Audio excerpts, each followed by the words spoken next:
Alright guys, so this is my first time using my Amazon Basics 60-inch tripod and this phone adapter. This is being shot on the Galaxy S7 Edge in 4K, and we're going to be opening up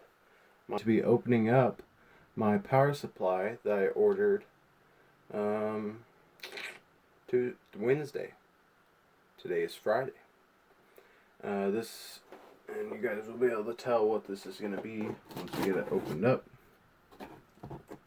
And we have our 9 pound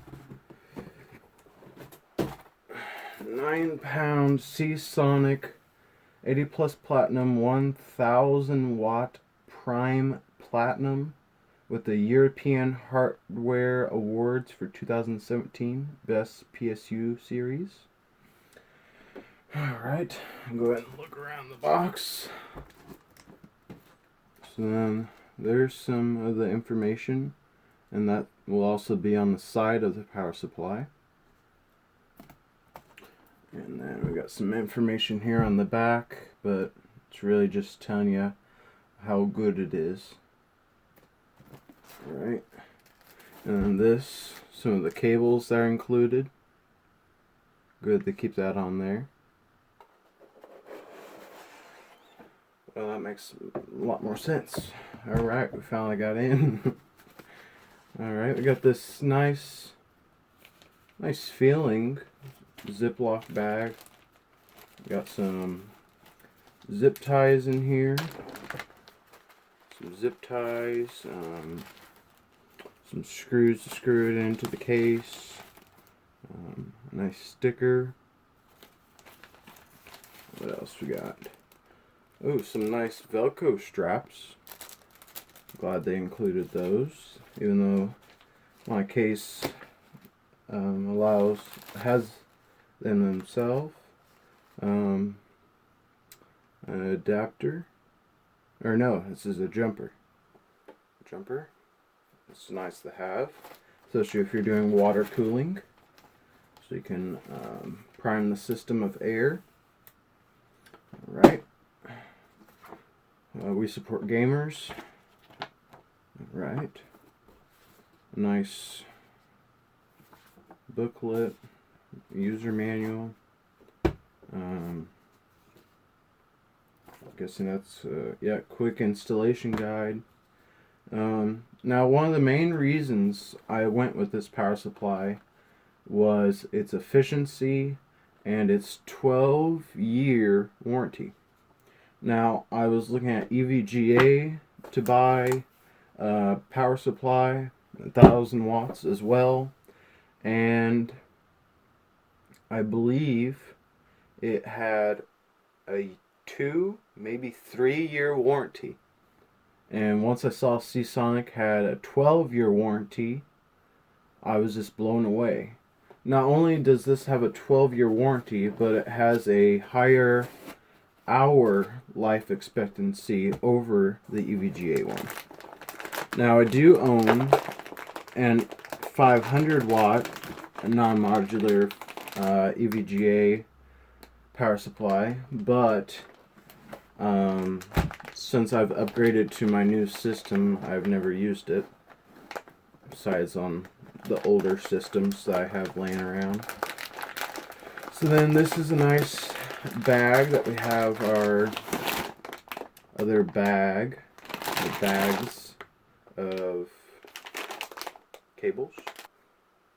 I bought this power supply due to its 14 SATA ports and having 6 drives, 4 hard drives, 2 SATA SSDs, 1 SATA DVD drive, and I believe a SATA, possibly it was a Molex fan controller, and I just did not feel comfortable splitting those connectors multiple times, because I've heard people who run into bad splitters and them catching on fire, and that was just not a thing I wanted to do. Also, considering it's a off-brand 600 watt power supply, I just did not feel comfortable splitting those cables multiple times. Um, I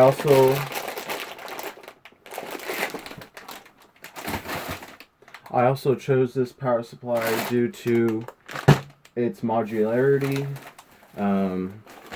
I've never had a modular power supply before this, and I knew that if I had a modular power supply, cable management would be a lot better, it'd look a lot better.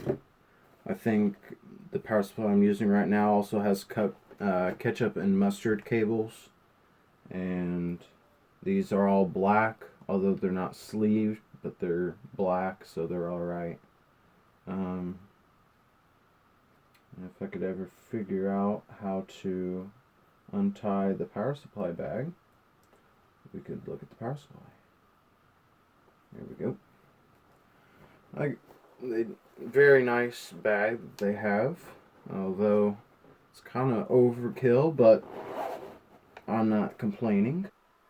Alright, so looking at the power supply, we got a great big fan right here on top. Nice black with some silver accents like this.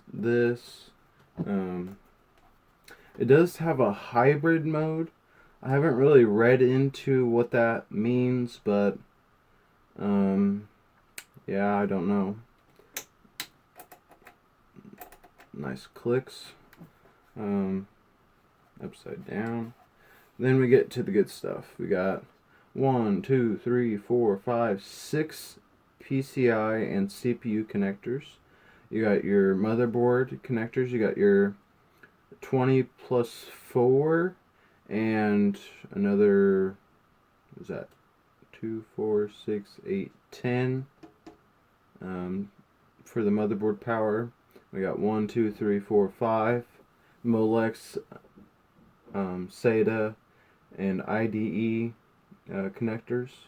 So that will be where I really get the use out of this, because I do only have a GTX 1070, but I do have a 5930K on X99 MSI SLI Plus motherboard, and it is overclocked a little bit, although with only a 120mm radiator it's not overclocked that much.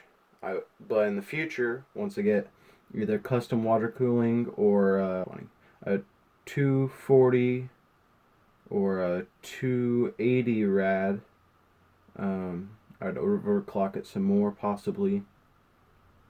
So that's the unboxing of this, and I thank you all for watching.